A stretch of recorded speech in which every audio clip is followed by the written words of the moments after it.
En 2011, la population mondiale atteint 7 milliards de personnes, dont 4 milliards sont asiatiques. Parmi les asiatiques, il y a 0,2 milliards qui viennent du Moyen-Orient, 1,2 de l'Inde, 1,3 de la Chine et 1,3 de l'Asie-Pacifique. Mais les Asiatiques ne vivent pas que sur leur territoire. Ils sont un peu partout dans le monde, notamment les Chinois. Grâce à l'apparence physique, on peut facilement reconnaître un Indien ou un Arabe parmi les Chinois, mais pour des gens, les Vietnamiens et les Chinois sont pareils. Ils sont petits, avec des yeux brillés. Ils mangent du riz avec des baguettes pendant toute l'année. Ils sont des génies en mathématiques et travaillent comme des fous. Donc, comment on peut reconnaître un Vietnamien parmi les Chinois? D'abord, il faut savoir la position géographique du Vietnam dans le monde. Ici, c'est la Chine, et voici le Vietnam. Comme c'est deux pays voisins, et dans le passé, le Vietnam était envahi par les Chinois pendant un millénaire, le fait que nos cultures sont similaires est inévitable. Par contre, le Vietnam se situe à l'Indochine.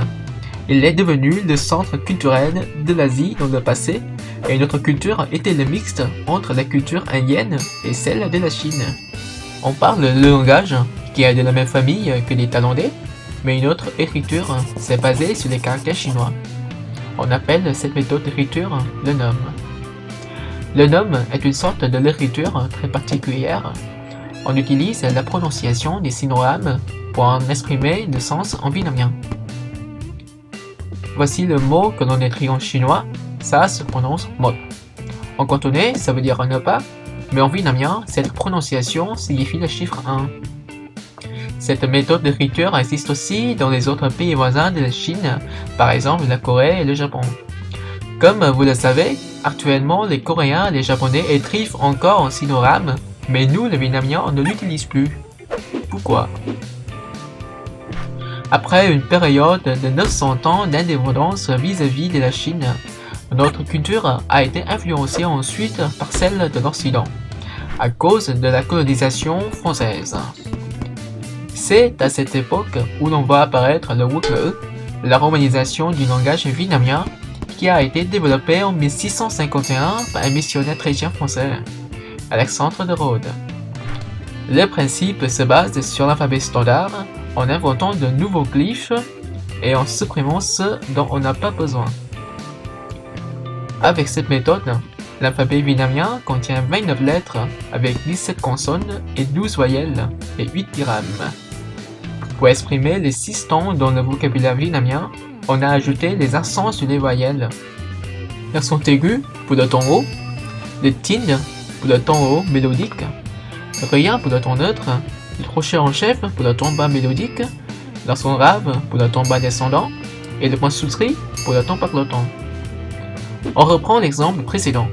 Ceci est le chiffre 1 écrit en homme, ça se prononce mot. En utilisant le Quốc ngữ, on écrit ce qu'on entend, le M, le O, le T et le point souscrit pour avoir le ton. Mais pendant cette époque, le Quốc ngữ n'était qu'un moyen de la mission chrétienne de la colonisation. La plupart des gens étaient analphabètes ou connaissaient très peu de noms. Après la révolution d'août en 1945, le Vietnam moderne est né. Grâce à sa simplicité, le Quốc ngữ est tenu comme l'écriture principale de l'État. Il est utilisé dans l'éducation, dans l'administration et dans la communication. Cette fois, la culture vietnamienne a encore pratiqué le mixage. On a des coutumes traditionnelles comme les Chinois, on parle à la manière des Thaïlandais et on écrit en latin comme les Occidentaux. Bref, si vous voyez un Asiatique dans la rue, pour savoir s'il est chinois ou vietnamien, il faut juste regarder son carnet de notes. Moi, je suis fier d'être vietnamien et en tant qu'artiste, je vise un moi universel.